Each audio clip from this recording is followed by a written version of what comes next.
அரசாங்கம் பதிலளிப்பதும், அதே மாதிரி 5 லட்சம் கையொப்பம் பெற்ற மனுக்கள் மீது சட்டமன்றத்தில் விவாதம் நடத்துவதும் கட்டாயமாக்கப்படும். சட்டமன்ற கூட்டத்தொடரில் ஒரு முழு நாள் பொதுமக்கள் மனுக்களுக்கென்றே தனி நேரமாக ஒதுக்கப்படும். செயற்கை நுண்ணறிவு தலைநகர்.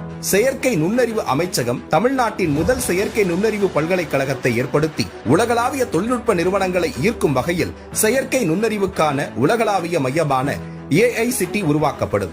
இந்தியாவின் முதல் செயற்கை நுண்ணறிவு அமைச்சகம் உருவாக்கப்பட்டு மதுரை, கோயம்புத்தூர், சேலம் மற்றும் திருச்சியில் 1000 டீப் டெக் புத்தொழில் நிறுவனங்களுக்கு ஆதரவாக செயற்கை நுண்ணறிவு புத்தாக்க மையங்கள் உருவாக்கப்படும். தமிழ்நாட்டை நிதி ரீதியாக இறையாண்மை, தன்னிறைவு மற்றும் செழிப்புள்ள நாடாக மாற்றுதல்.